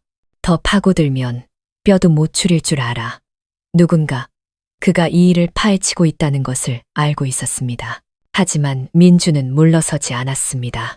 그는 모든 증거 사진과 서류를 모아 군청에 직접 진정서를 제출했습니다. 의료 기록, 유언 사진, 목수 할아버지의 증언 녹음 파일까지 첨부했습니다. 보내기 전 그는 박할머니의 젊은 시절 사진과 함께 SNS에 글을 올렸습니다. 이분은 저를 살려주셨고 잠잘 곳을 주셨습니다. 평생 누구에게도 해를 끼치지 않으셨습니다. 이제 사람들이 할머니를 미친 사람으로 몰아 땅을 빼앗고 존재를 지우려 합니다. 하지만 저 김민주는 그렇게 되도록 내버려 두지 않겠습니다. 그 글은 순식간에 퍼져나갔습니다. 이번에는 조롱이 아니라 웅성거림이었습니다. 박할머니가 미친 게 아니었다고? 손자라는 놈이 조상 모시는 집을 팔려고 했다고? 저 청년, 보기보다 의리가 있네. 다음 날 아침, 민주는 익명의 계정으로부터 메시지를 받았습니다. 너무 멀리 갔다. 목숨 아까운 줄 알아라. 그는 답장했습니다. 저는 두렵지 않습니다. 하지만 진실이 밝혀졌을 때 당신들이 두려워하기를 바랍니다. 민준이 모든 자료를 첨부하여 진정서를 제출한 지 사흘 후 보훈군청은 박봉래 어르신 관련 강제 후견 및 재산 편취 의혹에 대한 진상조사팀을 구성하기로 공식 결정했습니다. 월요일 아침 군청 차량이 읍사무소 앞에 멈춰섰습니다. 그 소식은 순식간에 시장 전체에 퍼졌습니다. 군청에서 박할머니 사건 조사하러 왔대. 이번에는 누가 나쁜 놈인지 밝혀지겠네. 읍사무소의 분위기는 팽팽했습니다. 직원들은 얼굴이 하얗게 질렸고 혁수는 아침 일찍부터 자취를 감췄습니다. 민주는 멀리서 조사팀의 움직임을 지켜보았습니다. 며칠 만에 처음으로 그는 더 이상 경멸받는 자가 아니라 진실을 손에 쥔 사람이었습니다. 회의실에서 박할머니에 대한 접촉 제한을 결정했던 부녀회장은 조사팀 앞에서 식은땀을 흘리고 있었습니다. 저희는 그저 가족의 요청에 따랐을 뿐입니다. 혁수 씨가 유일한 법적 보호자였고 할머니가 판단 능력을 상실했다는 확인서도 제출했습니다. 조사단장이 말을 끊었습니다. 도립병원 진료 기록에 따르면 박할머니는 정신 이상도 행위 능력 상실도 아닙니다. 외부인 접촉을 차단한 이유를 설명해 보시죠. 숨막히는 침묵이 흘렀습니다. 바로 그때 민준이 결정적인 증거를 제출했습니다. 이 집은 조상을 모시는 집이므로 절대 매매할 수 없다는 박할머니의 유언이 담긴 사진, 목수 할아버지의 증언 녹음, 그리고 조상 대대로 내려온 토지 문서 사본. 제가 증인입니다. 저는 박할머니보다 5살 위요. 혁수의 증조 할아버지가 저 집에서 처음 제사를 지내는 걸 똑똑히 봤소. 온 집안이 여기가 제사 모시는 집이라 팔면 안 된다는 걸 다 알았다고. 군청 지적과 직원은 지도를 확인하고 해당 토지가 종교시설이 있는 주거지로 분류되어 있음을 확인했습니다. 즉, 집안의 동의 없이는 매매가 불가능하다는 뜻이었습니다. 혁수가 단독으로 명예 이전을 신청한 것 자체가 위법이었습니다. 그날 오후 조사팀은 읍사무소의 모든 관련 서류를 압수하고 박할머니의 토지와 관련된 모든 거래를 중지하라는 공문을 발송했습니다. 그날 저녁 산수리 마을 회의가 열렸습니다. 스캔들이 터진 이후 처음으로 마을 사람들은 민준의 입을 통해 모든 진실을 듣게 되었습니다. 회의에는 이장과 군청 대표도 참석했습니다. 민준이 일어섰을 때 목소리는 떨렸지만 눈빛은 단호했습니다. 저는 땅을 차지하러 온 것도 소란을 피우러 온 것도 아닙니다. 저는 그저 굶주림과 추위, 그리고 절망 속에서 저를 구해준 분에게 은혜를 갚으러 왔을 뿐입니다. 회의장은 조용해졌습니다. 한 할머니는 눈물을 터뜨렸습니다. 결국 박 할머니는 미친 게 아니었어. 너무 오랫동안 외로웠을 뿐이지. 한 중년 남성이 입맛을 다셨습니다. 저 민준이라는 총각, 피 섞인 가족보다 낫네. 다음 날 아침, 혁수가 도망쳤다는 소문이 돌았습니다. 아무도 그를 찾을 수 없었습니다. 휴대폰은 꺼져 있었고 지인들은 그가 서울로 갔다고 전했습니다. 읍사무소는 군 경찰에 사건을 보고할 수밖에 없었습니다. 토지 관련 비리에 연루된 자에 대한 수배령이 내려졌습니다. 민주는 박 할머니의 집 마당 앞에 서서 처음으로 미소 지었습니다. 싸움이 끝나지 않았다는 것을 알았지만 어두운 구석에 빛이 비치기 시작했습니다. 그는 하늘을 올려다보았습니다. 할머니, 조금만 더 기다리세요. 우리 곧 집으로 돌아갈 수 있어요. 군청 조사팀이 다녀간 지 일주일 후, 산수리 읍사무소는 경찰로부터 혁수를 추적하는데 협조해달라는 공문을 받았습니다. 상속 서류 위조 및 노인 학대를 통한 재산 편취 혐의였습니다. 온 마을이 떠들썩했습니다. 혁수 그놈이 수배까지 당할 줄이야. 쯧쯧. 할머니 무시하고 집 팔아먹으려다 벌 받는 거지. 소셜미디어에서는 박 할머니를 조롱하던 글들이 사라지고 공감하는 글들이 올라오기 시작했습니다. 누구나 인생의 마지막에는 자신을 이해해주는 한 사람이 필요하다. 할머니는 미친 게 아니었다. 그저 때맞춰 안아줄 사람이 필요했을 뿐. 그날 아침 군청과 노인회, 사회복지과 직원들이 사랑요양원으로 박 할머니를 찾아왔습니다. 이번에는 아무도 막지 못했습니다. 203호 문이 열리자 박 할머니는 여전히 슬픈 눈으로 손수건을 접고 있었습니다. 민준이 함께 온 것을 보고 할머니는 잠시 멈칫하더니 미소 지었습니다. 내가 이 광경을 보려고 아직 살아있었나 보다. 이제 됐다. 할머니가 갈라진 목소리로 말했습니다. 군청 직원이 말했습니다. 어르신, 저희 행정기관을 대표하여 진심으로 사과드립니다. 이제 집에 돌아가실 모든 권리가 있으십니다. 그 땅은 더 이상 분쟁 대상이 아니며 김민준 씨가 어르신을 돌볼 임시 보호자로 지정될 수 있습니다. 민준은 깜짝 놀랐습니다. 저는 땅이 필요 없습니다. 박 할머니가 그의 손을 잡았습니다. 눈빛이 빛났습니다. 너는 땅이 필요 없겠지만 나는 네가 그 땅을 지켜줘야 한다. 그래야 우리 집이 집으로 남을 수 있어. 모두가 침묵했습니다. 하얀 병실에서 쭈글쭈글한 손이 젊은 청년의 손을 꽉 잡고 있는 모습은 그날 가장 아름다운 장면이었습니다. 하지만 모든 것이 잘 해결되는 듯 했을 때 또 다른 충격이 찾아왔습니다. 그날 오후 병원 과장이 민준을 따로 불렀습니다. 그의 표정은 심각했습니다. 어르신의 상태를 정밀 검사한 결과 자궁 근처에서 종양이 자라고 있으며 주변으로 퍼진 흔적이 보입니다. 악성으로 의심됩니다. 민준은 그 자리에 얼어붙었습니다. 악성이라면 암이라는 말씀이세요? 의사는 고개를 끄덕였습니다. 연세를 생각하면 수술은 매우 위험합니다. 하지만 그냥 두면 몇 달밖에 남지 않았습니다. 민준이 진료실을 나왔을 때 온 세상이 발밑에서 무너지는 것 같았습니다. 아직 할머니에게 아무 말도 하지 못했는데, 아직 집으로 모시지 못했는데, 아직 따뜻한 밥 한 끼 함께하지 못했는데, 모든 풍파를 겪고 난 그날 밤, 그는 할머니 침대 곁에 앉아 말없이 손을 잡아주었습니다. 박 할머니가 돌아보며 조용히 물었습니다. 나한테 숨기는 거 있니? 민주는 눈물을 터뜨렸습니다. 마을에서 쫓겨난 이후 처음으로 그는 아이처럼 울었습니다. 할머니가 곧 떠나셔야 한대요.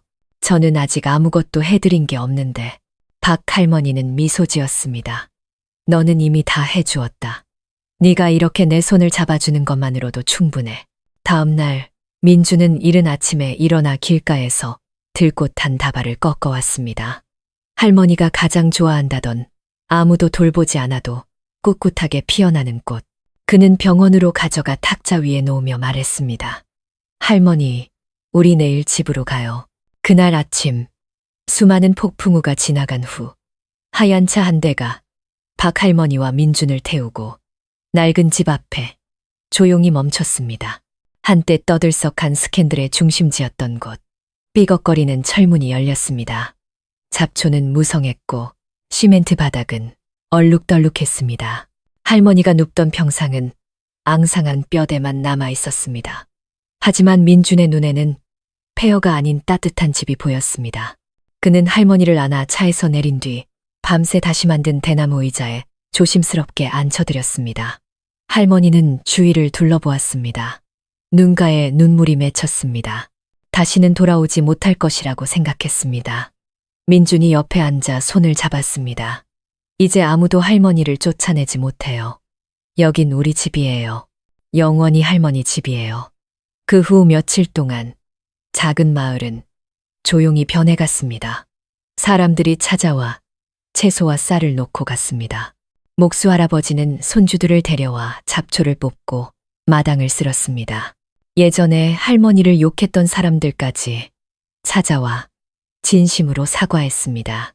저희를 용서하세요. 그때는 다들 철이 없었어요. 박 할머니는 누구도 탓하지 않았습니다.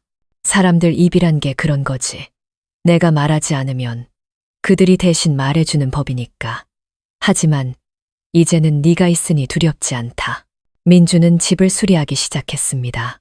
돈은 많지 않았지만 그에게는 젊음과 끈기가 있었습니다. 기와를 바꾸고 벽을 새로 칠하고 정원에 풀을 뱄습니다.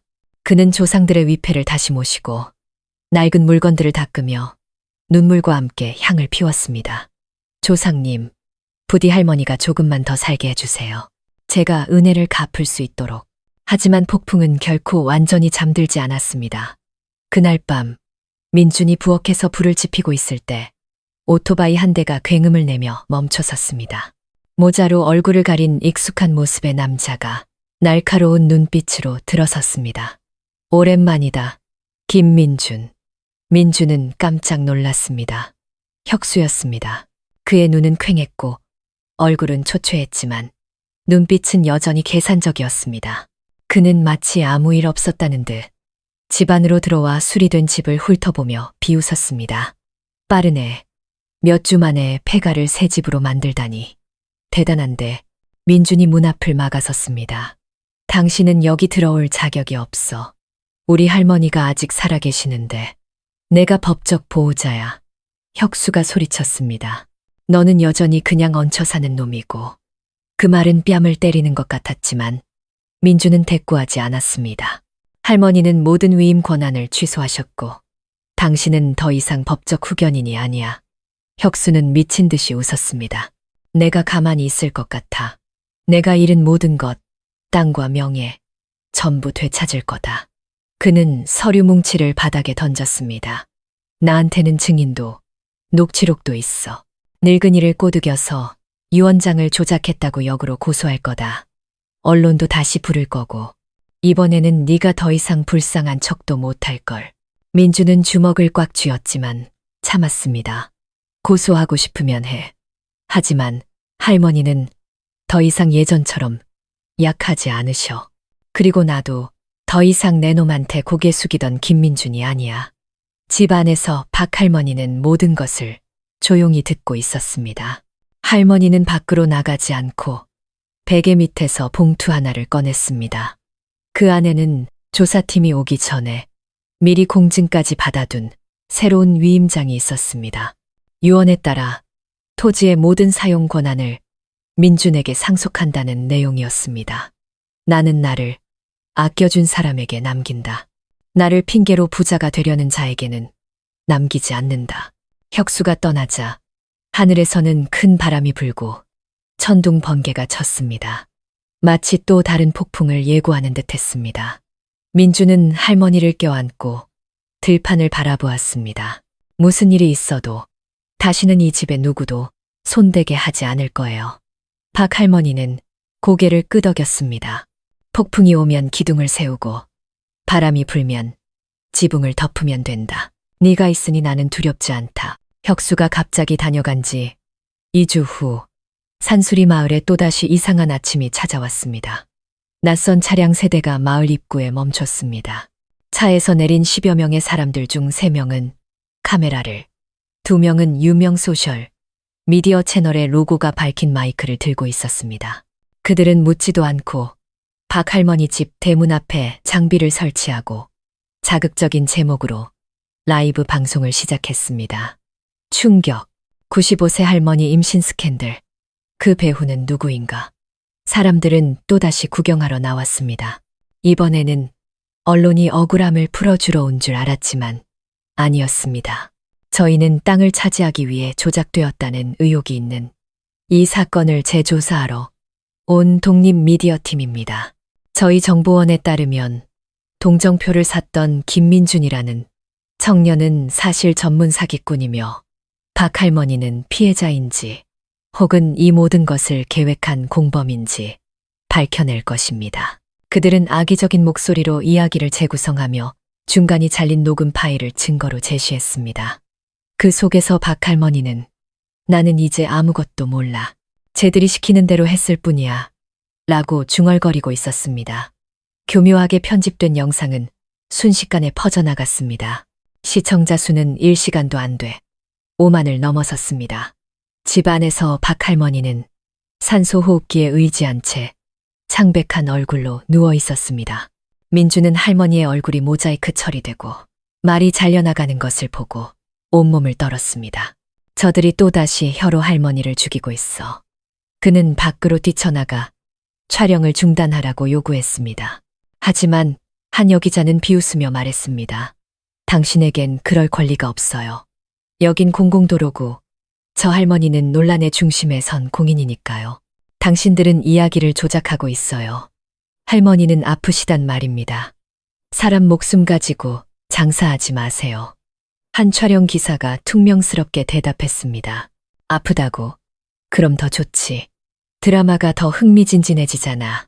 민준이 카메라를 밀쳤지만 바로 그때 박 할머니가 비틀거리며 집 밖으로 나왔습니다. 낡은 잠옷 차림에 머리는 헝클어져 있고 손에는 링거 바늘이 꽂혀 있었습니다. 모두가 멈칫했고 카메라는 즉시 할머니를 향했습니다. 할머니, 정말로 젊은 남자를 사랑하신 겁니까? 김민준 씨가 땅을 달라고 꼬드겼나요? 수십 년 만에 처음으로 남자가 생겨서 좋다고 하셨다는데 사실인가요? 질문 하나하나가 칼날처럼 할머니의 숨통을 조였습니다. 할머니는 숨을 헐떡이며 눈이 붉어졌습니다. 나는 누구에게도 해명할 빚이 없다. 나는 사람이고 사랑할 권리가 있고 감정을 가질 권리가 있다. 내 인생 마지막 몇 달을 나를 이해해주는 사람과 함께 살고 싶었던 게 죄라면 그래. 내가 죄인이다. 할머니는 더 이상 서 있지 못하고 문턱에 쓰러졌습니다. 민준이 달려가 할머니를 부축하며 울부짖었습니다. 할머니, 제발 그만하세요. 집으로 들어가요. 카메라는 계속 돌아갔고 드론은 날아다녔습니다. 댓글창은 악플로 가득 찼습니다. 연기 대박이네. 늙어서 SNS 중독인가. 저놈 또 동정표 얻으려고 쇼하네. 산수리 마을 사람들은 숨을 죽였습니다. 이제 아무도 웃지 않았고 아무도 촬영하지 않았습니다. 오직 하나아이의 품에 안겨 가쁜 숨을 몰아쉬는 할머니의 소리만이 들렸습니다. 세상이 제비, 기생충, 위선자라 불렀던 바로 그 아이의 품에서 그날 오후 박 할머니는 깊은 혼수 상태에 빠졌습니다. 의사는 암이 전이되어 며칠밖에 남지 않았다고 했습니다. 마당 구석, 민주는 조용히 앉아 있었습니다. 그의 손에는 할머니가 지난주에 서명했지만 아직 제출하지 못한 독거노인을 위한 자선 쉼터부지 기증서 원본이 들려 있었습니다. 할머니, 저는 아직 아무것도 하지 못했어요. 민주는 멀리 들판을 바라보았습니다. 저녁 햇살이 그의 어깨 위로 기울며 눈물 한 방울이 떨어졌습니다. 만약 내일 할머니가 다시 깨어나지 못하더라도 적어도 이 세상에 할머니가 얼마나 아름답게 살았는지 알게 할 거야. 박 할머니가 혼수 상태에 빠진 지 사흘 후에도 인터넷 여론은 잠잠해지지 않았습니다. 하지만 이번에는 댓글의 방향이 조금씩 바뀌기 시작했습니다. 뭔가 잘못된 것 같아. 왜 아무도 저 할머니가 저 나이에 저런 고통을 겪어야 하는지는 묻지 않는 거지? 하지만 여론이 흔들리기 시작한 바로 그 순간, 혁수는 마지막 일격을 가했습니다. 그는 민준을 노인 유인 및 재산 갈취, 임신 사기극을 통한 여론 조작 혐의로 법원에 고소했습니다. 한 황색 언론이 즉시 붉은 헤드라인으로 기사를 냈습니다. 95세 할머니 스캔들, 가족의 역고소로 새 국면. 마을은 다시 웅성거리기 시작했습니다. 그때 민주는 모든 것을 공개적으로 밝혀야 할 때가 왔음을 알았습니다. 다음 날 오후 박 할머니 집 대문 앞에 나무 팻말 하나가 세워졌습니다. 내일 오전 10시 모든 것에 답하겠습니다. 숨지도 두렵지도 거짓말하지도 않겠습니다. 김민준. 이 소식은 어떤 기사보다 빠르게 퍼져나갔습니다. 기자들이 몰려들었고 마을 사람들도 모였습니다. 이번에는 구경거리가 아니라 진실을 보기 위해서였습니다. 다음 날 오전 10시 마당 한가운데에 낡은 탁자 하나가 놓였습니다. 뒤로는 낡은 벽, 그 위에는 할머니의 젊은 시절 흑백 사진이 걸려 있었습니다. 탁자 앞에는 마이크, 민준의 등 뒤 팻말에는 이런 글씨가 적혀 있었습니다. 박봉례, 95세. 자신의 감정에 솔직했던 한 여성. 민준이 일어섰습니다. 이제 그는 두렵지 않았습니다. 제 이름은 김민준입니다. 저에겐 부모도 가진 것도 없습니다. 하지만 저를 낳아주시진 않았지만 가진 모든 것으로 저를 키워주신 할머니가 계십니다. 할머니는 미치지 않으셨고 저에게 이용당하지도 않으셨습니다. 오히려 저를 거두어 주시고 잠잘 곳과 먹을 것, 그리고 수년간 잊고 지냈던 사랑을 주신 분입니다. 저는 할머니가 임신했다고 말한 적이 없습니다. 희귀한 질병 때문에 생긴 오해였을 뿐입니다. 하지만 세상은 할머니를 물어뜯고 웃음거리로 만들었습니다. 단지 땅으로 돌아갈 나이에 감히 설렘을 느꼈다는 이유만으로 저는 할머니에게 돈 한 푼 구걸한 적 없지만 할머니는 이 땅을 저에게가 아닌 기댈 곳 없는 다른 노인들을 위해 기부하셨습니다. 내가 죽으면 다른 이들이 따뜻하게 앉아 쉴 수 있는 땅이 되고 싶다고 하셨습니다. 그는 잠시 말을 멈췄습니다. 저는 영웅이 아닙니다. 하지만 저는 한 여성이 혀끝으로 살해당하는 것을 목격한 증인입니다. 만약 당신들이 제게 할머니를 안아준 적 있느냐고 묻는다면, 네, 그때 할머니는 울고 계셨습니다. 라고 답하겠습니다. 그리고 할머니를 사랑했느냐고 묻는다면, 네, 하지만 당신들이 생각하는 그런 사랑이 아닙니다라고 답하겠습니다. 그것은 나이를 초월한 한 인간에 대한 사랑. 얄팍한 도덕으로는 잴 수 없고 오직 가슴으로만 느낄 수 있는 사랑입니다. 늙은이를 사랑하는 것이 죄라면 우리 모두는 할머니에게 사랑받았기에 이미 죄를 지은 것입니다. 마당은 숨소리 하나 들리지 않았습니다.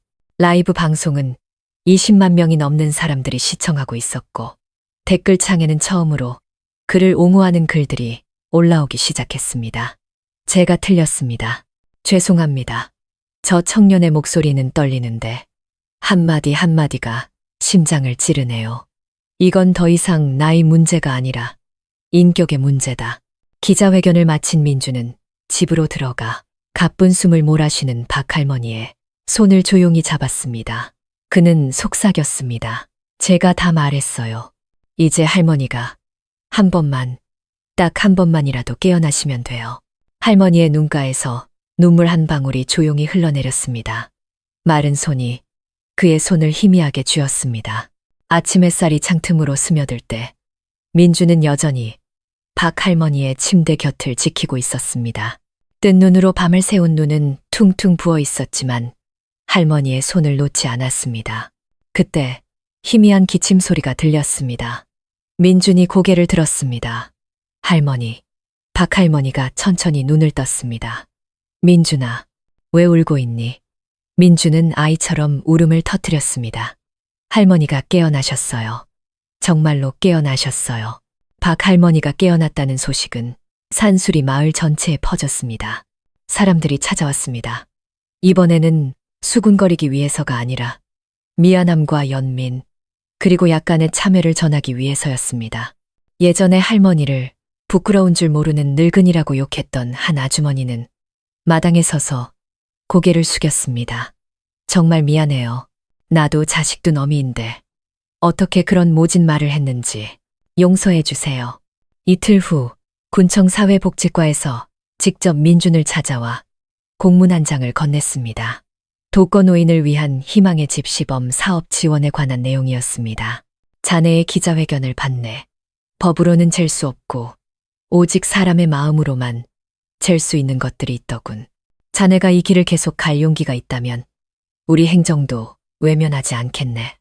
민주는 여론의 폭풍이 몰아쳤던 낡은 집 앞에 서 있었습니다. 이제 그곳은 기적의 상징이 되어 있었습니다. 이웃들이 힘을 합쳐 집을 고쳤습니다. 벽은 하얗게 칠해졌고 마당의 늙은 나무는 다시 세워졌습니다. 그 그늘 아래에는 할머니가 앉아 옛날 이야기를 들려주던 나무 의자가 놓였습니다. 학생들은 꽃을 가져와 심었고 목수 할아버지는 돈도 받지 않고 대문 앞에 나무 간판을 만들어 걸어주었습니다. 희망의 집. 늙었지만 여전히 사랑하고 싶은 마음들을 환영합니다. 민주는 방에 새 침대를 놓고 할머니를 부축해 들어왔습니다. 이제부터 여기가 할머니 침대예요. 저는 불을 지키는 사람이 될 거고요. 박 할머니는 피곤했지만 만족스러운 미소를 지었습니다. 나는 이미 죽었다고 생각했다. 그런데 하늘이 나를 다시 살려준 것은 내 인생에서 단 한 번이라도 진짜 사랑을 받아보라는 뜻이었나 보다. 그날 밤 가랑비가 내렸습니다. 민주는 할머니 곁에 앉아 앞으로 이곳에 오게 될 다른 노인들의 이야기를 들려주었습니다. 다리 밑에서 사는 할아버지, 자식에게 버림받은 할머니, 박할머니는 눈을 감았습니다. 그들을 이리로 오게 해라. 이 집이 매일 밤 불이 켜지고 웃음소리와 밤 냄새가 나고 오늘 밤은 편히 주무셨소. 라고 물어주는 사람이 있는 곳이 되었으면 좋겠다. 민주는 고개를 끄덕였습니다. 약속할게요. 인터넷에서는 수많은 사람들이 민준의 기자회견 영상을 공유하기 시작했습니다. 댓글은 응원으로 바뀌었습니다. 그의 말을 듣고 울었습니다. 누군가에게 쌀 한 포대라도 보내고 싶다. 세상에는 더 많은 김민준과 95세에도 사랑할 용기가 있는 박할머니가 필요하다. 한때 인터넷의 조롱거리였던 박할머니는 이제 사랑과 존엄의 상징이 되었습니다. 어느 추운 초겨울 밤 희망의 집 마당에는 앙상한 나뭇가지를 스치는 바람 소리만 가득했습니다. 민주는 첫 입주자인 할아버지를 맞이할 준비를 하고 있었습니다. 박할머니는 아이처럼 편안한 얼굴로 잠들어 있었습니다. 민주는 할머니의 가슴까지 이불을 덮어주고 조용히 밖으로 나갔습니다. 하지만 그는 뒤뜰 담벼락을 넘어 들어오는 검은 그림자를 보지 못했습니다. 혁수였습니다. 도망자 신세로 헝클어진 머리, 퀭한 눈으로 돌아온 그는 손에 작은 휘발유통을 들고 있었습니다. 내 놈의 값싼 연극 때문에 내가 모든 걸 잃은 줄 알아? 이 집을 전부 태워버리고 그 망상에 빠진 늙은이의 이름도 지워버릴 거야. 그가 라이터를 켜는 순간 뒤에서 단호한 목소리가 들렸습니다. 당장 내려놔.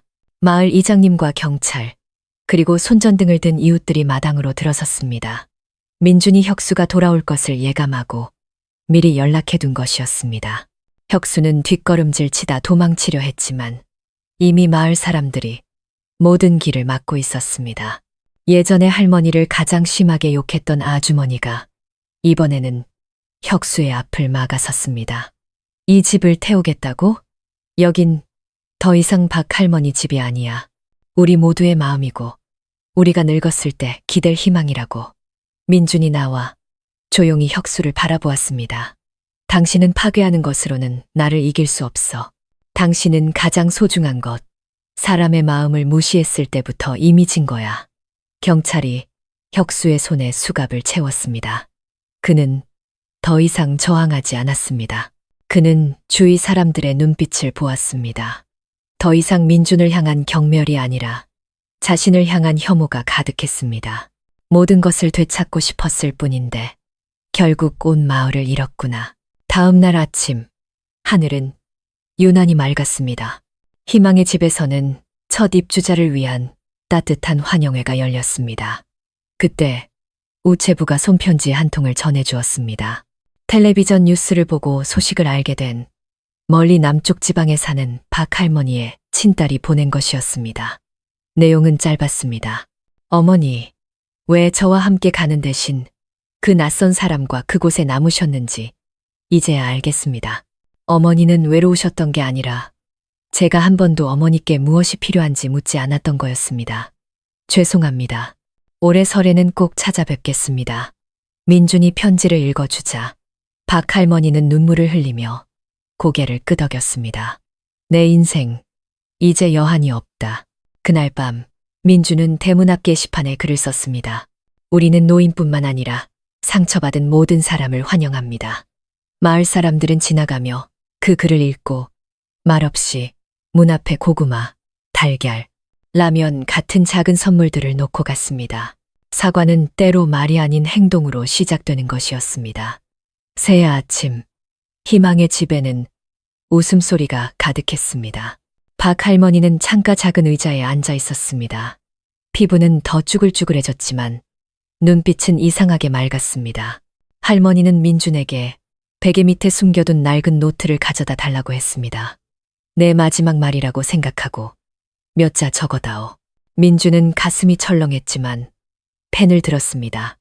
할머니는 천천히 한자 한자 말했습니다. 내 이름은 박봉례. 1929년 산수리에서 태어났다. 전쟁과 가난, 외로움을 겪었지만 95이 되어서야 비로소 사랑이 무엇인지, 사랑받는 것이 무엇인지 알게 되었다. 사람들이 나를 이해해 주길 바라지 않는다. 다만 나처럼 늙은 사람들도 심장이 뛰는 한 꿈꿀 권리, 누군가의 손을 잡을 권리, 보고 싶다, 사랑한다, 말할 권리가 있다는 것을 알아주었으면 한다. 내가 없더라도 이 집을 차가운 요양원이 아닌 따뜻한 집으로 남겨다오. 이곳에 오는 모든 사람을 번호가 아닌 이름으로 불러다오. 희망의 집을 세상의 손가락질 속에서 나를 지켜준 내 아들 민준에게 맡긴다. 훗날 누군가 나를 이상한 눈으로 기억하거든 그렇게 생각하게 내버려둬라. 하지만 누군가 박 할머니는 행복했나요? 라고 묻거든 이렇게 대답해 주렴. 아주 행복했습니다라고. 민준은 눈물을 삼키며 펜을 내려놓았습니다. 할머니는 그를 보며 바람처럼 희미하게 미소 지었습니다. 다시 한번 살게 해줘서 고맙다. 그날 밤 박 할머니는 잠결에 평화롭게 세상을 떠났습니다. 장례식은 조용했지만 따뜻했습니다. 시끄러운 음악 대신 수백 명의 마을 사람들이 찾아와 국화꽃과 함께 조용한 기도를 올렸습니다. 민주는 제단 위에 할머니의 사진을 놓았습니다. 그가 직접 떠준 빨간 스웨터를 입고 환하게 웃고 있는 사진이었습니다. 2달 후 희망의 집은 충청북도 우수 인도주의 모델로 선정되었습니다. 전국 각지에서 후원과 자원봉사 문의가 쇄도했습니다. 주말 저녁이면 사람들은 여전히 툇마루에 앉아 편지를 읽는 민준의 모습을 볼 수 있었습니다. 매년 설날, 민준은 할머니의 날이라는 작은 추모 행사를 엽니다. 모두가 함께 촛불을 켜고 할머니의 유언을 다시 읽으며 되새깁니다. 사랑은 나이도, 여론도, 그 어떤 것도 막을 수 없다는 것을. 95세 할머니와 20세 청년의 기이했던 이야기는 충격을 주기 위함이 아니라 우리 사회가 잊고 있던 한 가지를 일깨우기 위함이었습니다. 늙음에도 사랑하고 꿈꾸고 온전히 살아갈 권리가 있다는 것을. 민주는 할머니를 욕망이 아닌 세상에 잊힌 한 인간에 대한 깊은 존중과 진심으로 사랑했습니다. 박 할머니는 자식을 낳지 않았지만 사랑하고 나누고 무관심에 맞설 줄 아는 새로운 세대를 낳았습니다. 할머니가 말했듯이 사람들은 지금 나를 비웃겠지만 언젠가 자신의 마음에 솔직하게 사는 것이 무엇인지 깨닫게 되면 그들은 울게 될 것이다.